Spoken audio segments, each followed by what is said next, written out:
नमस्कार, good morning. बहुत स्वागत है आप सभी का। वक्त हो चला है 10:15 का और मैं हूं आपके साथ आशीष पांडे। आज हम बात करने जा रहे हैं ईरान, अमेरिका, इजराइल के बीच युद्ध के 1 महीने का वक्त अब बीत चुका है। 28 फरवरी से लेकर अब तक इस भीषण युद्ध में बहुत ज्यादा नुकसान हुआ है। कितने लोगों की जानें चली गई और इस युद्ध में किसको क्या कुछ मिला, इसका आकलन भी करना बेहद जरूरी है। 28 फरवरी से शुरू हुआ ईरान, अमेरिका, इजराइल टकराव अब 1 महीने की भयावह कहानी को बयां कर रहा है। शुरुआत एक हमले से हुई और तारीख थी 28 फरवरी, लेकिन देखते ही देखते यह संघर्ष पूरे मिडिल ईस्ट में फैल गया। ईरान के क्रोध में खाड़ी के देश भी दहले, आसमान से गोले बरसे, जमीन पर तहलका जो है मचा हुआ नजर आया। आसमान से बरसती मिसाइलों ने शहरों की रफ्तार थाम दी, लोगों को घरों में रहने को मजबूर कर दिया। जहां कभी रौनक थी वहां अब धुएं और मलबे का गुबार जो वो देखने को मिला और सड़कों पर सन्नाटा पसरा हुआ है। ऊंची इमारतें ढह गई हैं, सड़कें खाली हो गई हैं, स्कूल और अस्पताल भी इस तबाही से नहीं बच पाए। यानी इस युद्ध की सबसे बड़ी कीमत दर्शकों आम लोगों ने चुकाई है। इस 1 महीने में सिर्फ बम और गोलियां ही नहीं गिरी, बल्कि उम्मीदें भी टूटी हैं। लोगों के दिलों में बैठा डर जो है अब हर आवाज को खतरे की तरह महसूस कर रहा है। चलिए अब आपको बताते हैं कि आखिर जंग के 1 महीने में क्या कुछ निकलकर सामने आया, कितना नुकसान हुआ, अमेरिका के हाथ क्या लगा और उसे कितना ज्यादा नुकसान उठाना पड़ा है। जंग के पहले 1 महीने की बात की जाए, वो आप समझिए। दरअसल जंग में अमेरिका को अरबों डॉलर के उन्नत ड्रोन और विमान जो हैं वो खाक होते हुए नजर आए। अमेरिका के 15 से ज्यादा लड़ाकू विमान तबाह हुए हैं। 30 दिनों में यानी 1 महीने में सेना पर करीब 4.7 लाख करोड़ खर्च किए गए हैं और जंग के पहले दिन यानी पहले दिन की अगर बात की जाए, 28 फरवरी की बात की जाए, उस दिन से लेकर अब तक की अगर बात की जाए तो 15,666 करोड़ खर्च किए गए। रडार सिस्टम और संचार के बुनियादी ढांचे पूरी तरह से तबाह हो गए। सैन्य संपत्तियों को 24,000 करोड़ का नुकसान उठाना पड़ा है। अमेरिकी ठिकानों पर हमलों में 6,700 करोड़ रुपए का नुकसान हुआ है। ड्रोन को गिराने के लिए 300 करोड़ रुपए की कई मिसाइलें इस्तेमाल की गई और हर जगह, हर फ्रंट पर, हर स्टेप पर अमेरिका को नुकसान उठाना पड़ा है। और इसी तरह की तस्वीर इजराइल में भी देखने को मिली है। नुकसान के मामले में इजराइल भी पीछे नहीं है। ईरान ने जवाबी कार्रवाई में इजराइल को भी बहुत बड़ा जख्म दिया है और ऐसा जख्म जिसके सबूत लोगों की मौत, इमारतों के ढेर और पैसों की बर्बादी के रूप में दिखाई दे रहे हैं।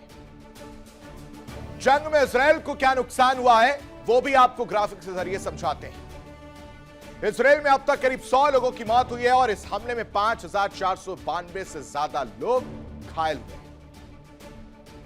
अराब शहर की अगर बात की जाए तो वहां पर मिसाइल हमलों में कम से कम 180 लोग घायल हुए। युद्ध खर्च अब आप देखिए, युद्ध के 1 महीने की अगर बात की जाए तो करीब 91,000 करोड़ खर्च किया गया है। मिसाइल और ड्रोन हमले जो देखने को मिले उसमें ईरान ने करीब 1,000 बैलिस्टिक मिसाइलें दागी। ईरान ने इजराइल पर 2,000 से ज्यादा ड्रोनों से हमला किया है।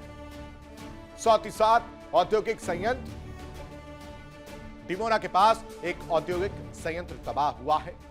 केमिकल प्लांट ईरान के निशाने पर लगातार रहे।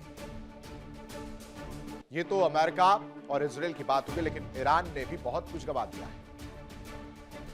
कुछ रिपोर्ट का दावा है कि इस जंग में ईरान को काफी नुकसान हुआ है। सबसे ज्यादा असर तेल के निर्यात पर पड़ा है, जिससे ईरान को सबसे ज्यादा आर्थिक नुकसान झेलना पड़ रहा है। वहीं ईरान ने अब तक 3,461 लोगों की मौत हुई है। ये वो आंकड़े हैं।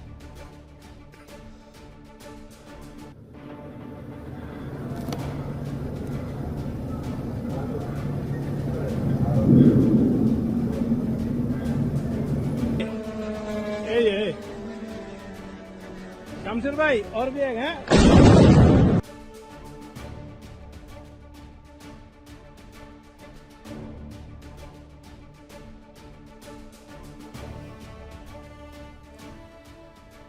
यानी अब तक बहुत कुछ नुकसान तीनों ही देशों को उठाना पड़ा है। किस तरह से ये युद्ध आगे बढ़ता हुआ नजर आ रहा है, कौन आगे कौन पीछे, ये भी बड़ा सवाल है, लेकिन नुकसान आम लोगों को हो रहा है। इसी पर चर्चा करने के लिए तमाम मेहमान हमारे साथ जुड़े, सबका परिचय आपसे करा देते हैं। हमारे साथ group captain UK Devnath retired रक्षा विशेषज्ञ के तौर पर हमारे साथ जुड़े हैं, साथ ही साथ दामोदर सिंह रिटायर्ड रक्षा विशेषज्ञ के तौर पर हमारे साथ जुड़े हैं, और डॉक्टर राम श्रीवास्तव विदेश मामलों के जानकार हैं। बहुत बहुत स्वागत है सर आप तीनों का ही। सबसे पहले group captain UK Devnath sir का रुख करना चाहूंगा।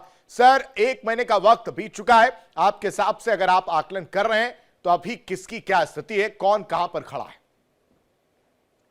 1 महीने के युद्ध के बाद ईरान हारा नहीं है, तो मेरे ख्याल से मिलिट्री पर्सपेक्टिव से देखा जाए तो ये ईरान की बहुत बड़ी कामयाबी है। हम सब जो फौज में रह चुके हैं, हमें सबको मालूम है कि अमेरिका के सामने दुनिया का कोई देश ठहर नहीं सकता। रूस ने भी अमेरिका की ताकत को यूक्रेन में चख लिया।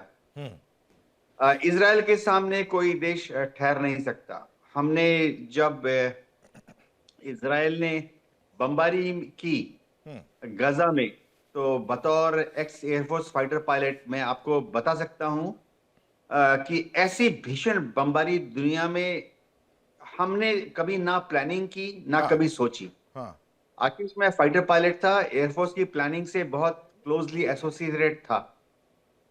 इजराइल ने जिस तरह की बमबारी गजा में की, शायद इंडियन एयरफोर्स में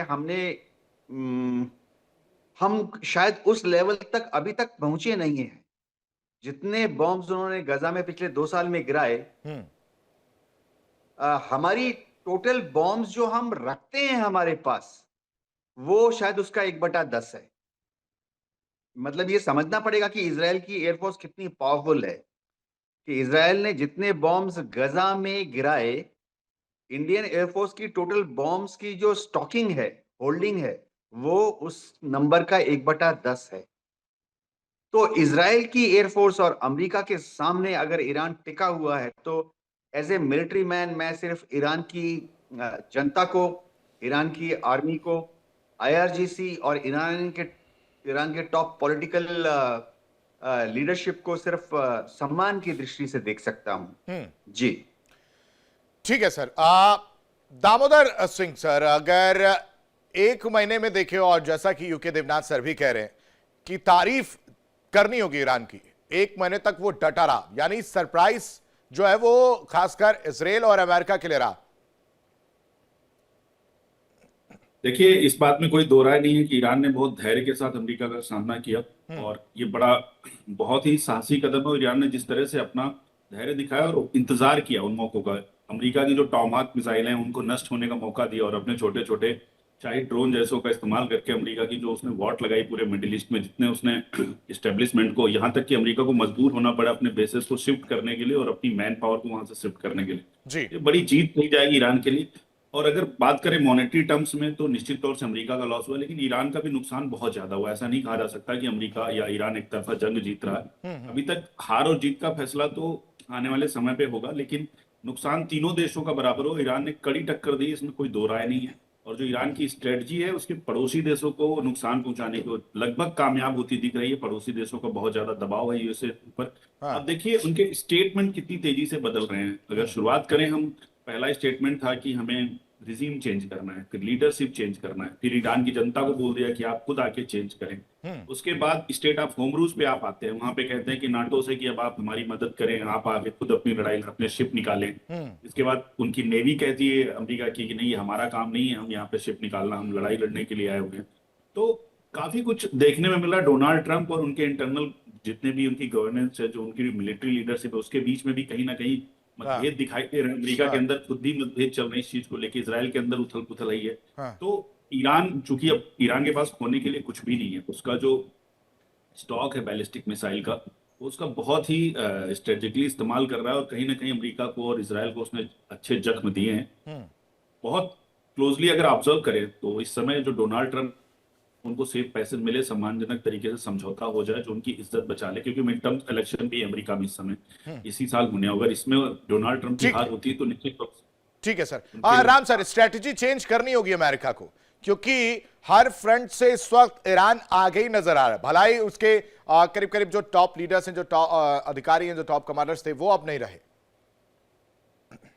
निश्चित रूप से टॉप कमांडर्स नहीं रहे, और अमेरिका का, इजराइल का शायद ये अनुमान रहा था कि पहले झपट्टे में वो इनके टॉप लीडर्स को खत्म कर देगा तो घुटने टेक देगा ईरान, पर ऐसा नहीं हुआ। उनको ये अंदाज नहीं था कि ईरान ने इसके लिए भी तैयारी कर रखी है। एक अगर मरता है दूसरा ऑटोमेटिकली आ जाता है। उन्होंने उसको कस्टमाइज कर रखा है पूरी की पूरी अपनी एस्टेब्लिशमेंट को। अब रहा प्रश्न ये कि ईरान के ऊपर हमला किसने किया, पहले किसने किया? इजराइल ने किया, अमेरिका ने किया, ये वेल एस्टेब्लिश्ड है। नाटो के देश इससे अपने आप को दूर क्यों रखे हैं? इसलिए रखे हुए हैं कि नाटो की संधि के अंतर्गत जो उनका आर्टिकल 5 है, उसमें साफ लिखा है कि इन 29 देशों में, पहले तो 12 देश थे नाटो में, अब 29 देश हैं, इन देशों में अगर कोई दूसरा देश आक्रमण करेगा तो ये आक्रमण इन पूरे नाटो के देशों पे माना जाएगा। लेकिन यहाँ मैक्रो का, स्पेन का और दूसरे देशों का ये कहना है कि भाई आक्रमण इनके ऊपर नहीं हुआ है, अमेरिका पर नहीं हुआ है, इजराइल पर नहीं हुआ है, इन्होंने जाकर आक्रमण किया, तो हम इसके भागीदार क्यों बने? यहाँ जाकर नाटो की फूट पड़ गई और अमेरिका कमजोर पड़ रहा है। इससे ये सिद्ध होता है कि उन्होंने नाटो को, देशों को कहा कि आप आओ और मदद करो, उन्होंने मना कर दिया। और इसके बाद गुस्सा होकर ट्रम्प कहते हैं ये कायर हैं, ये कागज के शेर हैं। खैर ये एक मुद्दा अलग है, पर फिलहाल जो अमेरिका में हालत हो रही है, 3400 से अधिक स्थानों पर नो किंग आंदोलन चल रहा है, जिसमें 80 लाख से ज्यादा लोग शामिल हो रहे हैं। इससे ये पता लगता है उनका जन आधार जो है धीरे धीरे खिसकता चला जा रहा है। इस समय जो डेमोक्रेट्स हैं बहुत खुश हो रहे हैं, और जो रिपब्लिकन्स हैं उनका जन आधार कम होने के कारण ट्रम्प का विरोध भयंकर हो रहा है। इस गुस्से में सच्चाई सामने आ गई। वो सच्चाई क्या थी कि एक फाइनेंशियल टाइम्स के संवाददाता ने ये पूछा कि आपको ईरान में क्या मिला, आपका तो विरोध हो रहा है यहाँ। तो उसके जवाब में उन्होंने कहा कि भाई देखो, ईरान पर जाने का हमारा असली मकसद ये था कि वहां के तेल पर हम कब्जा करना चाहते थे, और यहाँ के यानी अमेरिका के मूर्ख लोग इसको समझते नहीं है। यहाँ की जो लोग किंग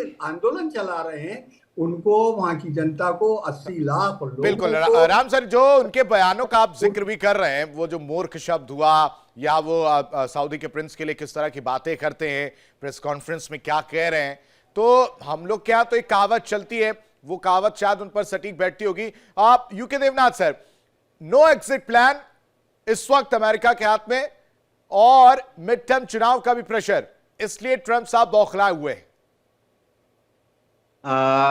आशीष, इसमें एग्जिट प्लान कोई भी नहीं था। हाँ। एक ही एग्जिट प्लान था कि बम गिराएंगे, मुस्तफा अली खामेनी मारे जाएंगे और ईरान सरेंडर कर देगा। इसके आगे उन्होंने सोचा ही नहीं था। मिड टर्म इलेक्शन, जो सेनेटर्स हैं रिपब्लिकन पार्टी के, वो बार बार ट्रंप से गुहार लगा रहे हैं कि उनको आप जरा बंद कीजिए, किसी भी बहाने से बंद कीजिए, नहीं तो मिड टर्म इलेक्शन में हार निश्चित है। जैसे कि अभी हम बात कर रहे थे, डेमोक्रेट्स जो हैं वो बस अंदर खाने में रोज मुस्कुरा रहे हैं कि उनको बैठे खाले एक वजह मिल गई डेमोक्रेट्स को ट्रंप को नीचा दिखाने की।